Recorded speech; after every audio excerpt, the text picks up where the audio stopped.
நிறைந்திருப்பாரே இடதாக வேறு பாடுபடை கருணை செய் கடற்படியே கல்வி கூறிய ராணி வெள்ளை துகில் ராணி கல்வி கூறிய ராணி வெள்ளை துகில் ராணி கருணை செய்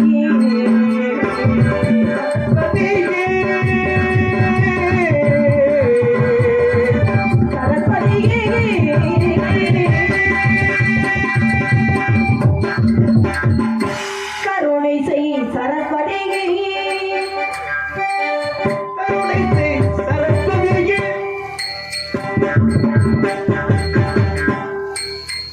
நீ கருணை செய் சரஸ்வதியே கருணை செய் சரஸ்வதியே சதா நீ கருணை செய் சரஸ்வதியே கருணை செய் சரஸ்வதியே கமலா கடிகே கருணை செய் சரஸ்வதியே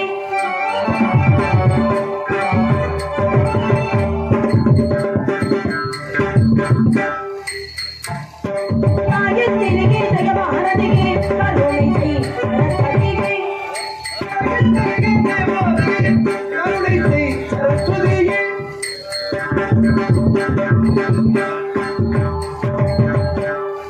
ஞானகீத ஞானபோத வடமுறையே கருணை செய் சரஸ்வதியே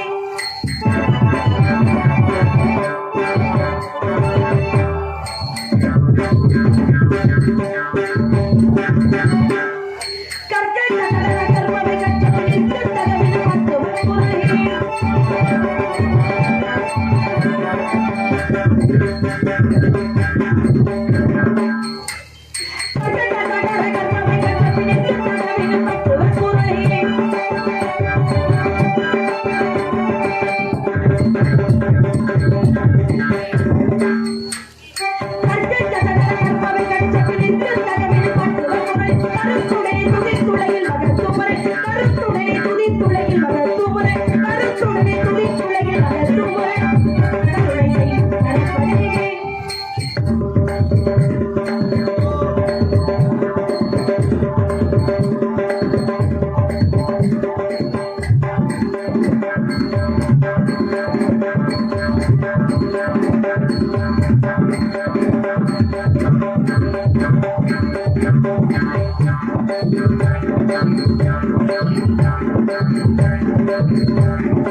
மலைவாழா சிவசக்தி மைந்தா ஒரு நாள் மரபாதார் உண்மை என்பில் ஒளிவீசி களியாட்டம் ஆடும் தோழா பெருவாழ்வு தந்தரோடு வீசா நேசா வள்ளியினை கண்பாறை தனகை வாசா கற்றவரிடத்திலும் என் மகனாய் பெற்றவரிடத்திலும் நான் பேரும் புகழும் எடுப்பதற்கு காரணமாயிருந்த அந்த பாலமுருகனை பணிந்துவிட்டு பின்பு நம் பணியை தொடரலாம்.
குறிஞ்சி, முல்லை, மருதம், நெய்தல், பாலை என்ற 5 வகையான நிலங்களிலே இடத்துல குறிஞ்சி நிலம். இந்த குறிஞ்சி நிலத்தை ஆண்டு வந்து கொண்டிருக்கிற நம்பித்தலைவருடைய தந்தை தாயின் பேர் நங்கை மோகினி. எனது தந்தைக்கு 7 ஆண் குழந்தைகள் இருந்த போதிலும் ஒரு பெண் குழந்தையிலே சின்னதா மனசுக்குள்ள ஒரு ஏக்கம். எப்படி எப்படி எப்படி உங்க அப்பாவுக்கு 7 ஆம்பளை பிள்ளைகள் இருந்தோம், ஒரு பொம்பளை பிள்ளை இல்லையே அப்படிங்கிற ஒரு ஏக்கம் இருக்கும்ல. ஆமா, என்னதான் இருந்தாலும் தெய்வம் இந்த ஆம்பளை பிள்ளைய கொடுத்துருக்கீங்க. நம்ம வீட்டுல ஒரு பொம்பளை பிள்ளைய கொடுத்துருந்தா அந்த பிள்ளை வாட்டுக்கு அங்க செல்ல நோண்டிட்டு கிடக்கும்.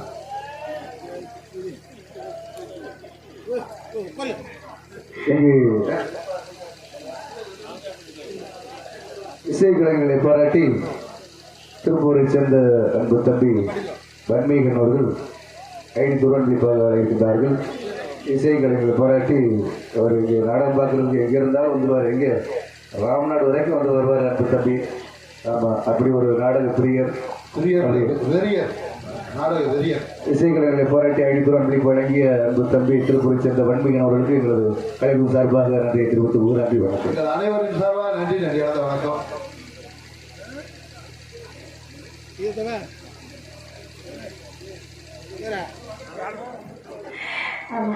7 ஆம்பளை பிள்ளை இருந்தா கூட ஒரு பொம்பளை பிள்ளை இல்லையே அப்படிங்கிற ஒரு ஏக்கம் எங்க அப்பா. ஒரு பொம்பளை பிள்ளை ஆண்டவன் கொடுத்திருந்தா அது செல்போன் இந்த நேரம் நோண்டிட்டாச்சு. ஏன்னா அதிகமா பொம்பளை பிள்ளையாவே இருந்தா அந்த வீட்டுல என்ன எதிர்பார்ப்பாங்க? எப்படிங்க? அதிகமா பொம்பளை பிள்ளையா இருந்தா அந்த வீட்டுல என்ன எதிர்பார்ப்பாங்க? பொம்பளை பிள்ளைய கொடுத்த தெய்வம் ஒரு ஆம்பளை பிள்ளைய கொடுத்திருந்தா அவன் தண்ணியை போட்டு ஊற சுத்தினாலும் வீட்டுல கொடுத்துருவேன். இப்படி எல்லாம சாமி கிட்ட போய் வேண்டிக்குவாங்க. ஒரு ஆம்பளை பிள்ளையிலேயே அப்படிங்கிற ஒரு ஏக்கம் இருக்கும். அதிகமா ஆம்பளை பிள்ளையாவே இருந்தா அந்த வீட்டுல என்ன எதிர்பார்ப்பாங்க? இந்த பிள்ளை ஒரு பொம்பளை பிள்ளை பிறந்திருந்தா இந்த வீடு எப்படி இருந்திருக்கும்? அது ஒரு பக்கமா உட்காந்து செல்ல நோண்டிக்கிட்டே இருக்கு. உண்மையில இப்படி எல்லாம் போய் யாரும் சாமி கிட்ட வேண்ட மாட்டாங்க. ஒரு பொம்பளை பிள்ளையிலேயே அப்படிங்கிற ஒரு ஏக்கம் இருக்கும். இது உள்ள இயல்பான விஷயம். அது மாதிரிதான் பிறந்தது 7 ஆண் குழந்தைகளா பிறந்த காரணத்தினால ஒரு பெண் குழந்தைகளே ஏக்கப்பட்ட எங்க அப்பா முருகப்பெருமானை வணங்க முருகப்பெருமானுடைய அருளால பள்ளிக்கூடிகளுக்கு இடையில் கடந்து எடுத்து வளர்த்து இது நாள் வரைக்கும் எந்த குறையும் இல்லாம எங்க அப்பா என்னை வளர்த்துக்கிட்டு வராரு. எந்த குறையும் இல்லாம வளர்த்த எங்க அப்பாவுக்கு நான் ஏதாவது ஒரு குறையை வைக்கலாமானே? வைக்க கூடாது. பூலோகத்துல எத்தனையோ குழந்தைகள் தாய் தந்தை இருந்து கூட அனாதையா இருக்கிறாங்க. அப்படி இருக்கிற பட்சத்துல அனாதையாக இருந்தீங்கன்னா எடுத்து வளர்த்து இந்த அளவுக்கு பெரியனாக்கி இருக்காங்கன்னா அவங்களுக்கு எந்த குறையுமே வைக்க கூடாது. எந்த குறையும் வைக்க கூடாது அப்படிங்கிற எண்ணத்தானதான் இன்னைக்கு மிகப்பெரிய பொறுப்பு அப்பா என்கிட்ட ஒப்படைச்சிருக்காங்க. காவலுக்கு போகணும் அப்படிங்கிற பொறுப்பு. நான் மட்டும் தான் காவலுக்கு போறேன்னா இன்னைக்கு கூட சேர்ந்து வேற யாரும் வராங்களா அப்படிங்கிறதுலாம் தெரியல. ஆட்களை சந்திச்சாத்தான் யார் எவ்வளோ வராங்க வரல அப்படிங்கிற விஷயத்தை நான் தெரிஞ்சுக்க முடியும். அதுக்கு முன்னாடி காவலுக்கு போகணும். காவலுக்கு நான் போறதுக்கு முன்னாடி தெய்வத்தை வணங்கிட்டு போகணும். ஏன்னா தெய்வத்துடைய வழிபாடு இல்லாம எந்த ஒரு காரியமுமே நடக்காது. ஏன்னா ஒரு தெய்வத்துக்கே ஒரு காரியத்தை ஆரம்பிக்கிறதுக்கு முன்னாடி தெய்வத்துடைய வழிபாடு ரொம்ப முக்கியம். பிரம்மா என்ன பண்றாரு, முதல்ல படைப்பு தொழிலை தொடங்கிட்டார். படைப்பு தொழிலை தொடங்கி உயிரினங்கள் எல்லாத்தையும் படைக்கிறார். இந்த உயிரினங்கள் எல்லாம் என்னாச்சு, பேயா மாதிரி அவரையே துரத்த ஆரம்பிச்சிருச்சு. ஏன்னா நம்ம படைத்த உயிரினங்களே இப்படி பேயா மாதிரி நம்மளையே துரத்த ஆரம்பிச்சிருச்சு, என்ன காரணமா இருக்கும் அப்படின்னு தனக்கு படைப்பு தொழிலை கொடுத்த சிவபெருமானிடமே போய் கேட்கிறார். ஐயா, படைத்த உயிரினங்கள் எல்லாமே இப்படி பேயா மாதிரி என்னமே துரத்துல என்ன காரணம்னு கேட்கிறார். நான் உங்கள்கிட்ட கேட்கிறேன், இப்ப நம்ம முதல்ல ஒரு விஷயத்தை ஆரம்பிக்க போறோம். ஒரு நல்ல காரியத்தை நம்ம தொடங்க போறோம் அப்படின்னா நம்ம முதல்ல யாரை வணங்கிட்டு நம்ம ஒரு காரியத்தை தொடங்குவோம். ஒரு நல்ல காரியத்தை முதல்ல நம்ம ஆரம்பிக்க போறோம்னா முதல்ல நம்ம மதுரை வீரனை கும்பிடக்கூடாது. அந்த மதுரை வீரனை மட்டும் கும்பிடக்கூடாது. நான் அதான் நினைச்சேன், மதுரை வீரனை கும்பிட்டுட்டு விநாயகர் பெருமானை வணங்கிட்டு நம்ம எல்லாருமே எந்த ஒரு காரியமா இருந்தாலும் தொடங்குவோம். ஆனா பிரம்மா என்ன பண்ணிட்டாரு, விநாயகர் பெருமானை வணங்காமலே படைப்பு தொழிலை தொடங்கிட்டார். அதனால படைத்த உயிரினை எல்லாமே பேயா மாதிரி அவரையே துறக்கக்கூடிய நிலை வந்தது. பிறகு விநாயகர் பெருமானை வணங்கிட்டு படைப்பு தொழிலை தொடங்கினாரா பிரம்மா. பாருங்க, ஒரு தெய்வத்துக்கே ஒரு காரியத்தை ஆரம்பிக்கிறதுக்கு முன்னாடி தெய்வத்துடைய வழிபாடு ரொம்ப முக்கியம்னா சாதாரண மாநில பிறவிகளை பிறந்தமெல்லாம் இந்த தெய்வத்துடைய துணை இல்லாமல் இருக்க முடியுமானே? இருக்கவே முடியும். ஒருத்தர் என்ன பண்ணாரு, அந்த மாதிரி கூட்டத்தை கூப்பிட்டு உட்கார வச்சு தெய்வம்ங்கிறது கிடையாது, தெய்வம்ங்கிறதெல்லாம் இல்ல, தெய்வத்தை யாரும் நம்பாதீங்க அப்படின்னு சொல்லிட்டு இருந்தார். இந்த கூட்டத்துக்குள்ள நடு கூட்டத்துல வந்து ஒருத்தர் மாம்பழம் சாப்பிட்டுக்கிட்டு இருந்தார். மாம்பழம் சாப்பிட்டுக்கிட்டு இருந்தவர் என்ன பண்ணா, மாம்பழம்லாம் சாப்பிட்டு முடிச்சுட்டு இந்த தெய்வமே இல்லைன்னு சொல்லி பேசினார்ல, அவர்கிட்ட வந்து கேட்டாரா, ஐயா இவ்வளவு நேரம் மாம்பழம் சாப்பிட்டேன்னு, இந்த மாம்பழம் இனிப்பா இருந்துச்சா இல்ல புளிப்பா இருந்துச்சா கசப்பா இருந்துச்சா அப்படின்னு கேட்டார். கேட்டோன்னே இந்த தெய்வமே இல்லைன்னு சொன்னார் பார்த்தீங்களா, அவர் என்ன சொன்னாரா, மாம்பழம் சாப்பிட்டது நீ என்கிட்ட வந்து என்ன சுவையா இருக்குன்னா எனக்கு எப்படியா தெரியும் அப்படின்னாரு. அப்பதான் இந்த மாம்பழம் சாப்பிட்டவர் சொன்னாரா, அது போலதான் தெய்வமும் உணர்றவங்களுக்கு மட்டும்தான் தெய்வம் இருக்கிறது தெரியும், உணராத உனக்கு தெய்வம் இருப்பது தெரியாது அப்படின்னாரு. அப்போ உணரக்கூடியவங்களுக்கு மட்டும்தான் தெய்வம் இருக்கிறது தெரியும். அதுபோல தெய்வத்துடைய துணை இல்லாமல் இருக்கவே முடியாது. எத்தனை தெய்வங்களை வணங்கினாலும் தாயும் தந்தையுமாக விளங்கக்கூடிய எம்பெருமான் ஈசனை வணங்கிட்டு அதுக்கு காவலை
மலைமகள் பார்வதி உன்னுடன் நடக்க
பண்ணிருக்கேன்.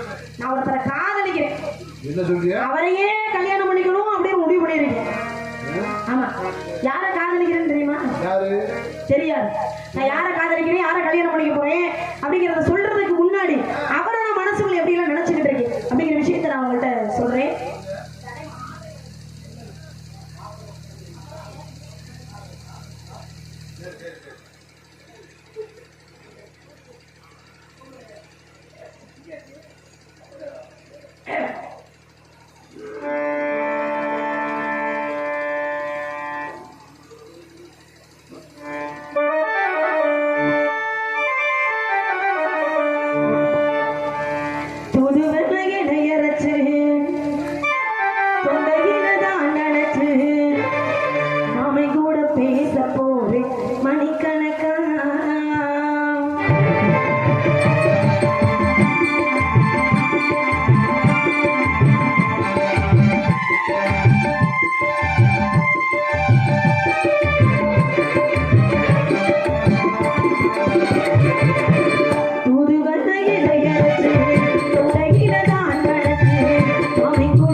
சுந்தர